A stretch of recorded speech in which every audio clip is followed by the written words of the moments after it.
I didn't realize it wasn't my life until it was already too late to ask whose it was. That's a strange confession to make, especially because from the outside, everything looked coherent. Logical. Even admirable. There was a clear progression. Clear reasons. Clear explanations for every choice I made.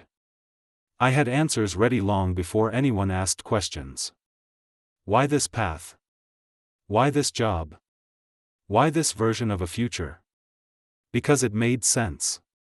Because it was stable. Because it was expected. I learned early how to live a life that didn't cause concern. I paid attention to what was praised and what was quietly discouraged. I noticed which dreams were called ambitious and which were labeled unrealistic. I adjusted accordingly. At first, it felt like intelligence. Like emotional maturity. Only later did I understand it was adaptation. I absorbed expectations the way a sponge absorbs water, silently, completely, without resistance. Over time, those expectations became indistinguishable from my own thoughts. I stopped asking what I wanted and started asking what fit. Fit the narrative. Fit the timing. Fit the version of me others recognized. I told myself that compromise was the price of adulthood. That freedom was overrated. That meaning came from fulfilling roles well. I repeated those ideas until they sounded like convictions instead of coping mechanisms. Years passed. Not in pain. Not in joy. In compliance. There were moments when something inside me stirred, brief, uncomfortable flashes of desire or doubt. An interest I couldn't justify. A longing that didn't align with the life I was building. Each time, I dismissed it quickly. I didn't have time for confusion. I didn't have permission for uncertainty. I was already committed, to plans, to people, to an image of myself that had momentum. Momentum is dangerous. Once it builds, stopping feels reckless. You don't question where you're going, you focus on not derailing everything that's already in motion. That's how I ended up living a life that felt strangely distant. Like wearing clothes tailored for someone else, functional, respectable, but never quite mine. I remember the first time I noticed the disconnect clearly. I was in the middle of an ordinary day, doing something familiar, when it suddenly hit me, I was performing my own existence. Saying the right things. Reacting appropriately. Making decisions that were consistent, but not personal. It felt like reading lines I hadn't written. That realization scared me, so I did what I had become very good at. I rationalized it. Everyone feels disconnected sometimes. This is just stress. This is what responsibility feels like. I convinced myself that authenticity was a luxury. That personal truth could wait until later, when things were settled, when commitments loosened, when life slowed down. Later became my refuge. Later is where uncomfortable truths go to disappear. The strange thing is, nothing external forced this life on me. No one held me hostage. No one explicitly told me who to be. The pressure was subtle, social, cumulative. 1,000 small signals absorbed over time. And because it wasn't violent, I never resisted it. I confused agreement with choice. I started noticing how rarely I felt surprise anymore. How little curiosity I had about my own future. Everything ahead felt predictable. Not in a reassuring way, in a resigned one. I stopped imagining alternatives. Not because they didn't exist, but because imagining them hurt. They reminded me that somewhere along the way, I had stopped participating in the design of my own life and started maintaining it instead. Maintenance is quiet. Maintenance is praised. Maintenance keeps things from falling apart. But it also keeps things from changing. I watched people around me take risks, some failing, some succeeding, and felt a complicated mix of relief and envy. Relief that I wasn't exposed to uncertainty. Envy that they were at least living from a place of choice. I told myself I was being practical. But practicality, when overused, becomes a disguise for fear. The first real crack came late one night, when I asked myself a question I had avoided for years: if no one had expectations of me, who would I be? I didn't have an answer. That silence was terrifying. Because it meant I had spent so long becoming who I was supposed to be that I had no idea who I actually was underneath. I realized then that I hadn't ruined my life. I had simply outsourced it. I had lived according to borrowed values, inherited goals, and unexamined definitions of success. I had checked all the boxes and still felt like a guest in my own existence. And the worst part? I couldn't point to a single moment where I could say, that's where I lost myself. It happened gradually. Politely. Reasonably. Which meant reclaiming myself wouldn't be simple. It would require something I had avoided for years. Honest resistance. Once that thought took root, this isn't my life, everything began to shift. Not outwardly. Outwardly, I was still doing everything right. But internally, something started unraveling. I could no longer move through my days on autopilot without noticing the cost. Every decision felt heavier, as if it now carried a quiet question beneath it: who is this really for? And more often than not, the answer made me uncomfortable. I began to see how carefully constructed my life was. How much effort it took to keep it intact. How many small parts of myself I had tucked away so nothing would crack. I realized I had been living according to a script I never consciously agreed to, but had followed faithfully anyway. Be dependable. Be reasonable.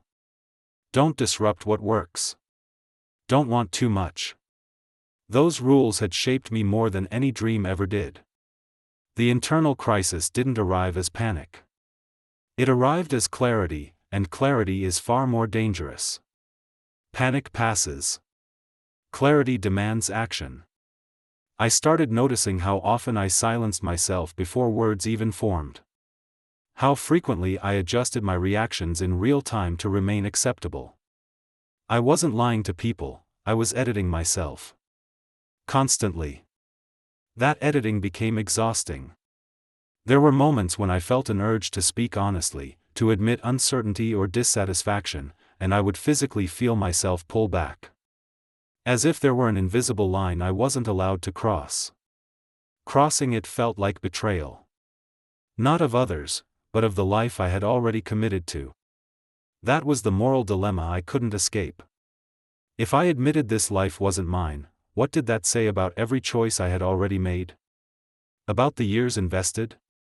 The relationships built around this version of me? The promises, spoken and unspoken, that depended on my consistency? Leaving didn't just mean change. It meant invalidating the logic that had governed my entire adulthood. And that terrified me. I tried to convince myself that authenticity was overrated. That meaning came from responsibility, not self-expression. That wanting alignment was selfish when people relied on me staying the same. But every time I repeated those thoughts, they rang hollow. Because deep down, I knew the truth. Staying wasn't noble anymore. It was convenient. And convenience was costing me my identity. I began to feel resentment, not explosive, not outward, but corrosive. A quiet bitterness that seeped into ordinary moments. I would catch myself irritated by small requests, exhausted by simple expectations, drained by conversations that required me to keep wearing a version of myself that no longer fit. That resentment scared me. Because it wasn't anyone else's fault. It was the natural result of self-betrayal. I realized that by continuing to live this borrowed life, I wasn't protecting others from pain, I was postponing it. And the longer I waited, the more painful the eventual reckoning would be. Time had a way of raising the stakes. What might have been a difficult conversation years ago now felt like a potential collapse. The longer you stay silent, the more dramatic honesty becomes. That's the trap. I started imagining two futures. In the first, nothing changed. I continued being reliable, composed, functional. I aged into this life gracefully, admired for my steadiness, respected for my consistency. And inside that future version of me, there was a quiet, permanent grief I could already feel. In the second future, I disrupted everything. I disappointed people. I lost certainty. I stepped into something undefined and frightening. And yet, that version of me was alive. Not happy. Not safe. Alive. The realization was devastating. Because it meant that neither path was painless, but only one was honest. I began to understand something that no one talks about openly. Sometimes the most ethical thing you can do is disappoint people by telling the truth. Not aggressively. Not dramatically. But clearly. Because living a lie for the sake of harmony eventually poisons that harmony anyway. The internal breakdown reached its peak one night when I asked myself a question I could no longer avoid: if I continue like this, who benefits? The answer was immediate and cruel. Everyone, but me. I had built a life where my absence was invisible because it had always been expected. Where my needs were secondary because I had trained people to believe they didn't matter. Changing that would feel unfair to them. But not changing it was destroying me. That was the moment I stopped asking whether I was allowed to want my own life. And started asking whether I could survive without it. I didn't yet know what I would do. I didn't have a plan. I didn't feel brave or resolved. But the illusion had shattered. I could no longer call this life mine without lying. And once you see that clearly, there is no going back to comfortable ignorance. Something had to give. Either the life I was living, or the part of me that still knew it wasn't true. The moment of choice didn't feel like courage. It felt like exposure. I didn't wake up one day suddenly brave. I woke up unable to keep lying, to myself most of all. The borrowed life I had been maintaining no longer fit quietly. Every day inside it felt like wearing someone else's name on my skin. I understood then that the real danger wasn't change. It was continuation. Choosing meant losing the protection of excuses. No more blaming circumstances, timing, or responsibility. If I stepped out of this life, even partially, I would have to face the full weight of my decisions. And that terrified me. Because when you stop living someone else's life, there is no one left to hide behind. I didn't destroy everything. That's important to say. Real life is rarely cinematic. I didn't vanish overnight or burn bridges dramatically. I did something far more difficult. I told the truth slowly. First to myself.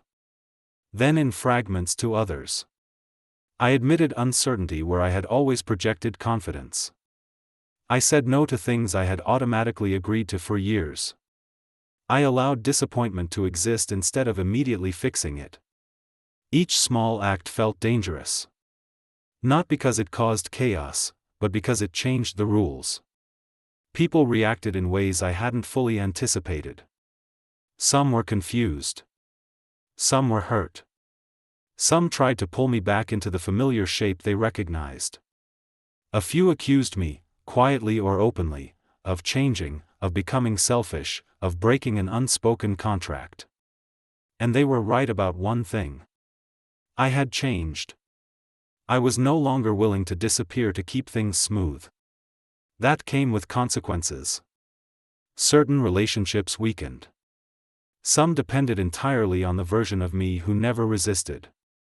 When that version faded, there was nothing left to hold them together. That loss hurt deeply. But what hurt more was realizing how conditional those connections had been. They weren't built on who I was. They were built on who I agreed to be. As the borrowed life began to loosen its grip, something unexpected happened. I felt grief. Not just for what I was leaving, but for how long I had stayed. For the years spent maintaining coherence instead of meaning. For the person I might have been if I had asked harder questions sooner. That grief was heavy, but it was honest. And honesty, I learned, is grounding. For the first time in years, my inner world matched my outer actions. Not perfectly, but truthfully. I no longer had to explain myself internally. I no longer had to justify why something felt wrong. I trusted that feeling instead of silencing it. That trust changed everything. I stopped measuring my life by how correct it looked and started measuring it by whether I could inhabit it without shrinking. Some days were awkward. Some were frightening. Many were uncertain. But they were mine. That distinction matters more than comfort ever did. I realized something profound during this transition: identity isn't something you find by searching harder. It's something you recover by stopping the betrayals. Every time you say yes when you mean no, you lose a piece of yourself. Every time you stay silent to preserve harmony, you disappear a little more. Every time you live by someone else's definition of enough, you move further away from truth. I had done all of that for years. And undoing it wasn't dramatic, it was consistent. I chose presence over approval. Truth over coherence. Responsibility over performance. That didn't make my life easier. It made it real. I still carry regret. Anyone who claims otherwise hasn't looked closely enough. I regret the time I lost. The conversations I postponed. The self I abandoned because it felt safer to be acceptable than authentic. But regret no longer controls me. It informs me. It reminds me what happens when I outsource my life to expectations I never examined. If you're listening to this and something in you feels familiar, if your life looks right but feels wrong, understand this: you don't wake up one day and realize you lived the wrong life. You realize it slowly, when your inner voice grows quieter and your days feel increasingly rehearsed. And the most dangerous thing you can do at that moment is nothing. You don't need to erase your life to reclaim it. You don't need to disappear to start over. You need to stop calling adaptation identity. You need to stop mistaking endurance for purpose. I lived someone else's life and called it mine. Not because I was forced to, but because I didn't resist. The second chance didn't come from leaving everything behind. It came from finally standing inside my own choices and accepting the cost of being real. That cost is high. But the cost of not paying it is higher. Because a life that isn't yours will still demand everything from you, and give nothing back that feels true.